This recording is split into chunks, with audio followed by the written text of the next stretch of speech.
खुलुमबाय आंनि मुङा जुमि ब्रह्म स' आं दिनै फिन नुजाफैनायनि जाहोनानो जाबाय मैया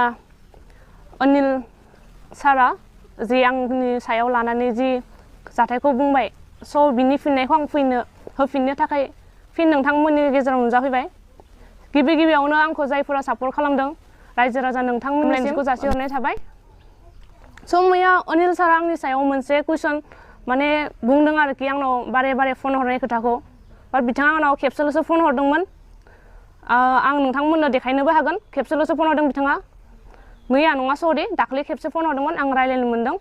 सारा किसुमान कुइसन सोंदों आं खोन्थादों जिखिनि आंनि खोथाया थार खिन्थु सारा मोनसे खोथा बुंदों कि माने आंखौ बारे फन हरदों होनदों बाट सारा आंखौ बारे फन हराखै खेबसेल' हरदों आं खेबसेल' रायलायनो मोनदों बहाय सारा आंखौ लेंहरदों गावनि अफिसाव लेंनायनि जाहोना मा आं बेखौ मिन्थिया नाथाय अनिल सार बिथाङा आंखौ आंनि ब्लेक बेल्ट सार्टिफिकेट आरो आंनि जिखिनि बा स्पर्ट्सनि सार्टिफिकेट दं बेखौ लांनो होदों अफिसाव बिनि जाहोना मा आंनो बेखौ नांगौ आरो दा खारन ब्लेक बेल्ट सार्टिफिकेटखौ ओरैनो नायनो होना बिबानो जाया नायनो गोसोबा फै आंनि न'आव आं निस्सय नोंसोरखौ मस्ट वेलकाम फैनानै नायफैनो हागोन आरो काराटे स्टाइलनि मोनसे खोथा बुंदों सारा औ काराटे स्टाइला मोनब्रै दङ जेरै शटकान स्टाइल गोजौ-रुयु आरो 3 नाम्बाराव दं शितो-रुयु 4 नाम्बाराव वाडो-रुयु स' जोङो वाडो-रुयुनि पारवाटके काराटे खालामगासिनो दं जाय आसाम वाडोकाइ काराटे एस'सिएशन जों बेनिफ्राय खालामगासिनो दं स' सार नोंथाङा जे बुंबाय गभर्नमेन्ट नङा नंगौ थार जों जि गेलेदोंमोन गभर्नमेन्ट नङा आं गभर्नमेन्टबो बुङाखै जास्ट आङो माने टपिकखौ नोंथांमोना जि टपिकखौ लाना बुंदों आं बिनि सायाव बुंनो सानबाय जे आं जास्ट दावबायसा सार बिथांनि सायावसो बुंदोंमोन आं प्रमद सारखौ बुङाखैमोन प्रमद सार नोंथाङा आंनि सायाव जुदि माबाफोर गोरोन्थि नुदोंबा नोंथाङा आंनि सायाव फिन होफिननो हागोन आं जेबो गाज्रि मोना खारन खोथाया जाहैबाय आं दावबायसा सार बिथांखौसो बुंदों खारन दावबायसा सार बिथाङा आंखौ रेसपन्ड होआखै आं नङा आंनि खेलानि लोगोबो दङ आंनि बिमायाबो थांफादोंमोन सानसे बे खोथाया थार आरो आंनाव प्रुफबो दङ जुदि नांगौबा आं प्रुफ होगोन आरो सार्टिफिकेटनि खोथा बुंदों सारा जि सार्टिफिकेटआ भेलु गैया सार्टिफिकेट भेलु गैया होननायनि किसुमान प्रुफ दङ भेलु दंना गैया बा जोंनि जोनोमगिरि बिमा बिफा गासिबनि सायावबो बुंदों खावलायदों कि गावनि कच जायबा फोरोंदों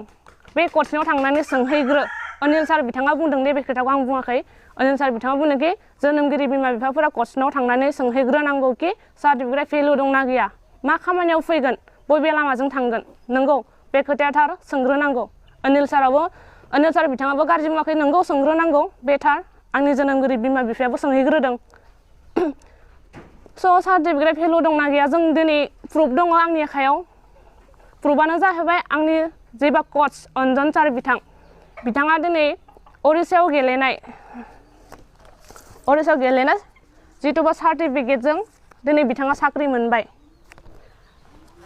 नै नुनो हागोन all India Wadokai karate championship 2021 जादोंमोन 21 मानिफ्राय जादों 27 निफ्राय 28 नभेम्बर 2021 एट समनाथ भेरिएबल गुजरात बेवहाय जादोंमोन स' बिथांमोना बुंदों कि आंनि सार्टिफिकेटआ माने खामानियाव फैया भेलु गैया जुदि बे गुजरातनि भिडिअखौ अलरेडि नुखांखाबाय जानांगौ खारन सिगाङावबो आङो मेडेल मोनबोखांनाय स' बिथांमोना बे समावनो मानो खोन्थादिया दि आंखौ बे खेलाया मोजां न' जुदि भेलु गैया बेखौ गेलेनानै लाब जानाय नङा बै समावनो बुंनांगौमोन नाथाय दिनै मानो बुंखो आं बेखौ हमनो हायासै आरो खिन्थु जुदि भेलु गैयामोनबा आंनि कचजों आरो आंनिनो सिनियर आब' सासे दं बिथां सानैया मारै साख्रि मोनखो जोंनि अन्जन सार कच बिथाङा मारै आसाम पुलिसाव जब मोनखो आंनि सिनियर आब' सासेया माबायदि कामान्ड'आव साख्रि मोनखो जुदि सार्टिफिकेटआ खामानियाव फैया भेलु गैया दा आरो आंखौ मोनसे खोथा बुंदों गोरोन्थि लामाजों थांदों माबायदि गोरोन्थि लामायाव थांखो मा जोंनि कचआ गोरोन्थि लामायाव थांबाय ना जोंनि सिनियर आब'आ गोरोन्थि लामायाव थांबाय जुदि गोरोन्थि लामायाव थांदोंबा नोंथांमोना अनिल सार नोंथाङा बुङो मानो सिगाङावनो बुंदिया उरिष्यायावबो गेलेखांबाय गुजरात गेलेखांबाय बेवहायबो निउस फैदों आंनि निश्चय नुखादों जानांगौ मानो नुवा जानो बर'नि निउसावनो होखादों चेनेलाव होदों अब्ला बै समाव मानो बुंदिया आंखौ बे खेलाया सरकारि नङा प्राइभेटसो बे समाव मानो बुंदिया बै समाव बुंनायमोनबा आं निस्सय दिनै नोंथांमोना जि लामायाव बुंदों आं बे लामाजों गेलेलांगौमोन मानोना आं गेलेनायाव जोबोद गोसो दावगालांनो गोसो आंनि बिमा बिफानि नाम लाखिनो गामिनि आरो बिटिआर सरकारनि गासैनिबो नाम लाखिनो जोबोद गोसो आं बिदि नङा कि सोरबा फैसा जादों मादों आं बेफोरजों जेबो लोब्बा गैया आरो आं लोब्बा लाखिनोबो गोसो गैया आरो पलिटिक्सजों आंहा जेबो आखाइबो गैया किसुमाना बुंदों कमेन्टआव कि किसुमान फोरोंदों होननानै आंखौ रावबो जेबो फोरोङाखै आंजों जि जाथाय जादों आं बेखौनो बुंदों आरो मोनसे खोथा बुंबावनो सानदों आं बुङा नंदोंमोन नाथाय बुंनांगौ गोनां जाहैबाय नोंथांमोननि प्रेसाराव माने आंनि निउस नुखांनायनि उनाव प्रमद सार बिथांनि प्रमद सारा बारा फन हराखै प्रमद सार बिथांनि पिए बुद्धि सार बुद्धि मा लिरो आं टाइटेल मिथिया बाट बुद्धि सार बिथाङा आंखौ फन हरनानै बुंदों आरोखि नोंथांनि जेनेबा जुमि नोंनि निउसखौ नुदों आं ओमफ्राय औ सार निउसखौ नुदोंबाथ' बेथ' नोंखागौ निउसखौ नुदों गासिबो नुगासिनो बुंबाय नों जि बुंदों जों जेबो बुजि मोनाखैसै मा बुंखो बाट जेनेबा बिनि आरो पिए सासे दं फुकन सारखौ फन हरनानै बुजायहर ओमफ्राय आं बुंबाय जागोन बिदिबा आं फन हरनि आं फुकन सारखौ फन हरदों आं गावनो फन हरदों बुद्धि सारा गावनो फन हरदों आंखौ खिन्थु फुकन सारखौ आं गाव फन हरदों फार्स्ट फन हरनायाव नांदिया सेकेन्ड हरबाय फुकन सार बिथाङा वेटिं दंमोन नेक्स्टआव कल रिसिभ खालामबाय नोंथांनि बुंनायाथ' मोजां जादिया बुंहैबाय फुकन सारा आंखौ ओमफ्राय आं सार एक्सट्रिमलि सरि आङो जे प्रमद सारखौ डाइरेक्टलि नाम लानानै गाज्रि बुङाखै आरो प्रमद सारा जोंखौ हेल्प खालामदों बे थार आरो आं बे खोथाखौ बुंखादों नोंथांमोनाबो निउसाव नुगोन आं प्रमद सारखौ हेल्प होआखै बा हेफाजाब होआखै होननानै बुङाखै खिन्थु जाहैबाय दा फुकन सारा बुंबाय आंखौ जोंनि प्रमद सारनि नामाफोर मुङाफोर बिदि कुइसन खालामदों आंखौ फनावहाय आं बुंबाय सार आंथ' मुं लादों नोंथाङा नायफिननो हागोन होननानै बेथ' नोंथांनिया मोजां जादिया होननानै आंनि फनखौ दानना हरबाय आं जेबो माने रिप्लाइखौनो खालामफिननो हादिया स' आं मोनसे खोथा दुखु मोनदों आरोखि फैसा जानायबो खोथा बुंदों मोजां फिथाइ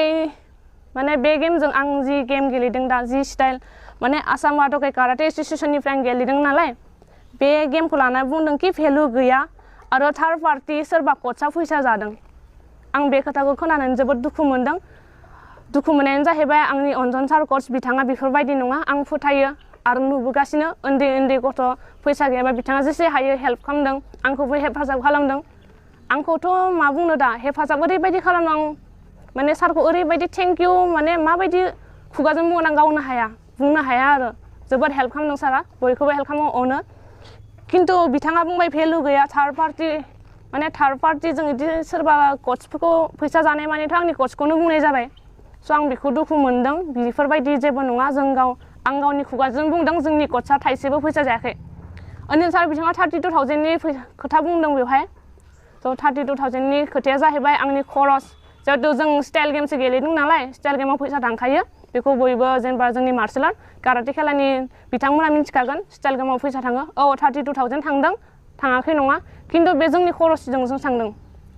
जोंनि कचआ फैसा जायाखै बेवहाय जोंनि थांलाय फैलाय जानाय लोंनाय गाननाय बहुद खरस थाङो बा जोंनि खेलानि ड्रेसानो इमान दाम काटानि एक्सट्रा थायो काटानि एक्सट्रा ड्रेस बायनांगौ कमिटिनि एक्सट्रा ड्रेस कमिटिया जाहैबाय बुलायनायखौ जोंनि काराटेयाव कमिटि बुङो काराटे गेलेग्रा बिथांफोरा मिन्थिगोन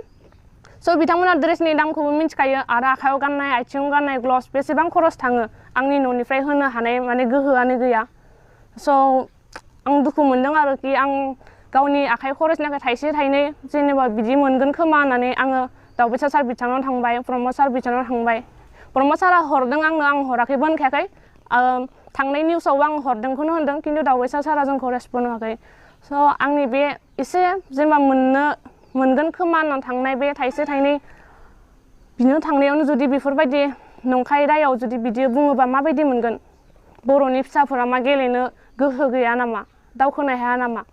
जोंहाबो गोहो दं जोंहाबो मोन्थाय दं दावखोनो स' नेक्स्ट टाइम बेफोरबायदि खालामा जाहाथे आरो मोनसे बुस्थु होगोन ना होआ सोंनो होदों माने मा बुस्थु बियो सारा बुंदों बेखौ माने होगोन ना होआ माने सार्टिफिकेट खामानियाव होगोन ना होआ जों बेखौ मिन्थिखादों आं सिगाङावबो बुंबाय सार्टिफिकेटआ खामानियाव होयो आं गावनि मेगनजोंनो नुदों आंनि आखायाव प्रुफबो दङ होनो जुदि प्रुफ नांगौबा नोंथांमोना जोंनि सारखौ ट्रेनिं सेन्टार आसाम पुलिसाव बिथाङा आसाम पुलिसाव जइन जाबाय ट्रेनिं सोलिगासिनो बिथांनि खाथियाव थांनानै नोंथांमोना सोंनो हागोन कि सार्टिफिकेटआ खामानियाव होगोन ना होआ आरो मुसलपुर ओमफ्राय सालबारिनि खोथा बुंदों अनिल सार बिथाङा आं बेखौ जेबो बुजि मोनदियासै आं बेखौ जेबो बुंथ'ला दा किन्तु आरो आंनि ब्लेक बेल्ट सार्टिफिकेट जिथुबा अनिल सार बिथाङा नायनो बिहरदोंमोन आंनि एसे कलेजनि उसुबिदा आंनि रेजिस्ट्रेसनबो जायाखैमोन बिनि थाखाय आं थांदिया दिनै लेंहरदोंमोन आं मोनसे आरो खोथा दुखु मोनदों सारा फन हरदों नंगौ आं रेसपन्ड होनो हादिया माने आं कलेजाव दंमोन रिसिभ खालामनो हादिया किन्तु नेटबलनि सार सासे गरेस्वर रामसानि आं बिथांखौ मोजाङैनो सिनायो हारसा मानसिया रामसानि बे नेटबलनि बिथांखौ थिनहरदों आंनि माने आं जेरावबो प्रेक्टिस खालामो थिनहरनानै बुंहैनो खोन्थादों कि गाबोन जुमि ब्रह्म नोंथाङा गाबोन मुसलपुर अफिसाव थांनानै अनिल सारनि सिगाङाव नोंनि जिमान डकुमेन्टस दं खेलानि सार्टिफिकेट ओमफ्राय ब्लेक बेल्टनि सार्टिफिकेट लानानै माने अनिल सारनि अफिसाव थांनांगौ ओमफ्राय आंनाथ' एग्जामबो खाथि प्रि टेस्टबो फाइनाल दङ कारन एग्जामा खेलानिसाय सिगां फरायनाया देरसिन स' आं बुंदों आं एग्जाम दङ आं थांनो हानाय नङा आरो जुदि नायनो गोसो दंबा आंनि न'सिम फै आं निस्सय वेलकाम आं देखायगोन मोजाङैनो देखायगोन आं गैयाबाबो आंनि बिमा बिफाया देखायगोन स' नोंथाङा ब्लेक बेल्टनि सार्टिफिकेट नायनो ओंखारदोंमोन आं नोंथांनो देखायगोन आं ब्लेक बेल्टखौ खालामदों निजोम सारनि आन्दाराव खालामदों माने निजोम सारा बाक्सा डिस्ट्रिक्टनिनो হয় नङा बिनि आन्दाराव खालामदों नायनो हागोन नै रोखायैनो दङ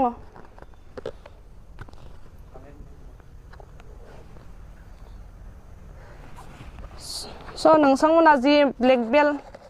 सार्टिफिकेट नायनो होनदों आं देखायबाय बेयावबो नोंथांमोनाबो फैना नायनो हागोन मस्ट वेलकाम आं रावखौबो जेबो बुङा स' बेखिनियावनो आं लास्ट खेबसे खावलायबावो जि नेक्स्ट टाइम जाहाथे आं फिन बेफोरबायदि नुजाफैनानै रिप्लाइ खालामफिननाङा कारन आंना लाइफ दं आं फरायगासिनो आरो आंनि आब' आदा फंबाय बिनानावमोन दं बिथांमोनखौबो जाहाथे फरायनायाव चान्स होयो कारन फरायनायजों लोगोसे खेला नांगौ किसुमान गामि भिटानि दङ गेलेनो माने जोबोद गोसो थायो किन्तु चान्स मोना गेलेनो मानि जाहोनाव हेफाजाब मोना हेल्प होआ फैसा बिनो थांबा रायना हरगोन मागोन आं बेखौ बुङा आंखौ रायना हरफेराखैबो दा रेसपन्डाखै खोनादों आरोखि किन्तु बेफोरबायदि जाहाथे खालामफिना आंखौ जेरैबायदि खालामदों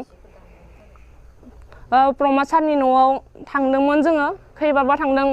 बुदि सारमोनाथ' जोंखौ मोजाङै सिनायखागौ जानांगौ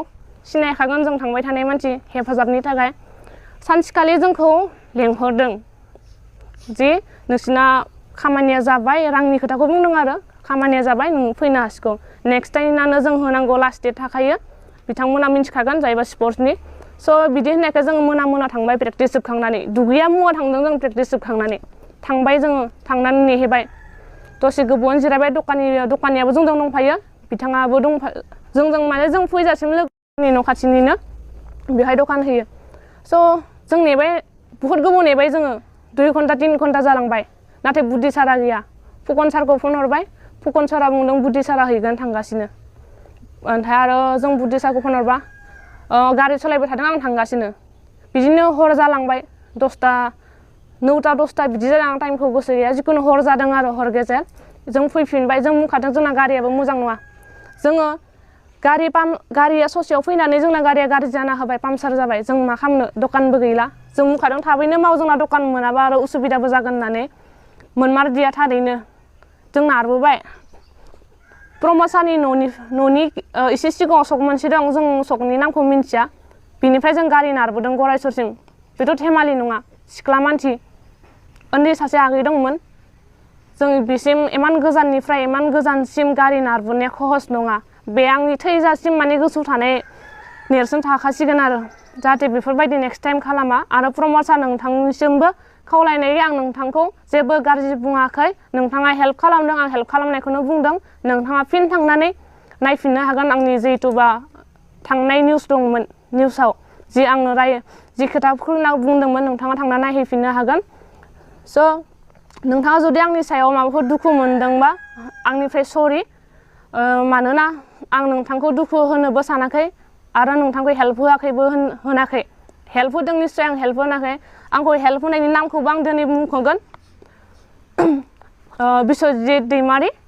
बिथांनि वाइफ मीना रानी ब्रह्म बिथाङा फैनानै हेल्प खालामदों इसिं आरो आदै रनेनाबो होदों होआखै नङा बिथाङाबो होदों ओमफ्राय प्रमद सार बिसोर साब्रैया होदों आं दिनै नामखौ पुरा क्लियार खालामना होबाय जाहाथे नेक्स्ट टाइम दाउट जाबावा बिथांमोना होदों खिन्थु दावबायसा सारनिफ्राय मोनाखै दावबायसारा रेसपन्ड होआखै आङो दावबायसा सारनि खोथाखौल'सो बुंदोंमोन बेवहाय माखासे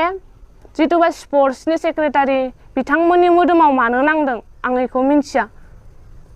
बियो मानो नांथावना जेनेबा आंथ' दावबायसा सारनि नामखौथ' डाइरेक्ट मुंखौनाबो होखादों कि बिथाङा जोंखौ रेसपन्ड होआखै आरो बिथांनि हिन्जावखौबो बुंदों बे खोथाया थारखा आरो जोंखौ रेसपन्ड होआखै स' आं दावबायसा सारखौ बुंनायाव माखासे माने मा बुंनो दा मैया अनिल सारा जि बुंबाय अनिल सारनि मोदोमाव मारै नांहैखो आं बेखौ हमनो हादियासै आरो सार नोंथाङा हायोबा आंनो फिननायखौ हरबानो जाबाय